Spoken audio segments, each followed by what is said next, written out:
I've been with the LAPD for 36 years, and it's what I always wanted to do, was be a cop.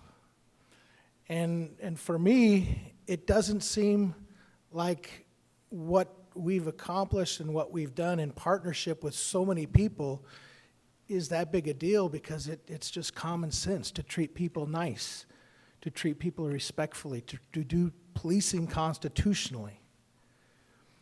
And so as we were flying here, and I'm on the plane and I didn't want to pay the $5.99 for the video, I'm watching the freebies.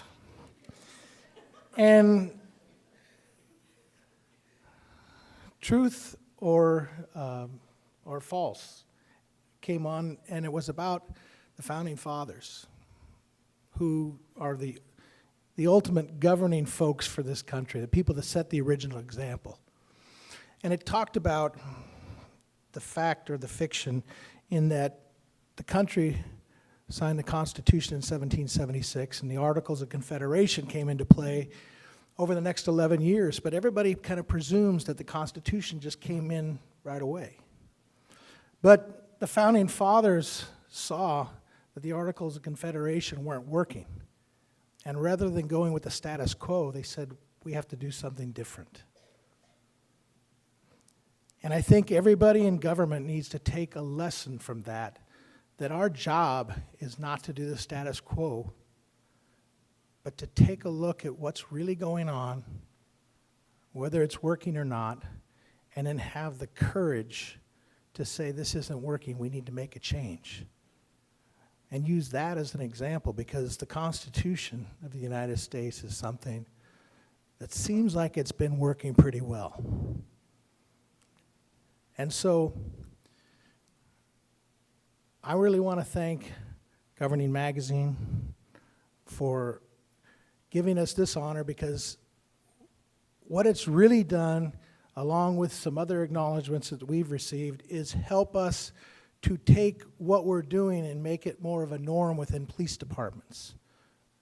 I mean, if you think about it, going to work and smiling and hugging people is way easier than being confrontational all the time.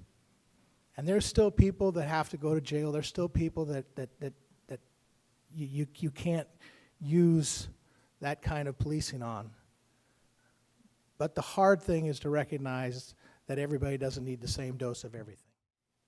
It's truly a blessing to be able to make a difference in the lives of some of the lowest socioeconomic communities, and to do it with someone that's your soulmate and the love of your life. So thank you for allowing me to be able to do this work with you and partner with you.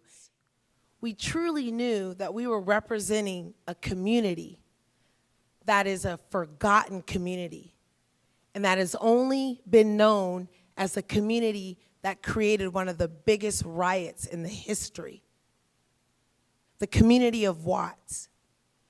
And to be able to come here tonight and represent that community again, who truly has risen from the ashes, and there's leadership, and they're holding law enforcement accountable, and they're making us be transparent.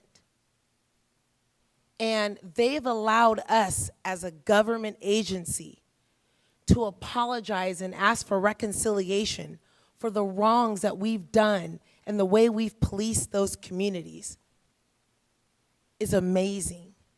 And so I first want to thank Chief Charlie Beck for putting the resources in the community that everybody's forgotten about and allowing us to do a program like this. I want to thank Connie Rice, who's a civil rights attorney who came up with the idea of the Community Safety Partnership. The idea to dedicate police resources and public housing to not make arrests, to not serve search warrants, to not put people on a gang injunction, but to work with the youth and build relationships and provide safe passage for youth to get back and forth to school safely. And so I thank Connie Rice for holding LAPD accountable and allowing us to work a program and think outside of the box and do police work differently. Be in this room with other recipients and to be amongst the company of people that work with passion, and we talked about our table about compassion and having a heart in public service. It's a calling, and I walk away from this event needing and wanting to do more. And I thank everyone in this room that has been honored, and this has been an amazing experience. Thank you, Governing.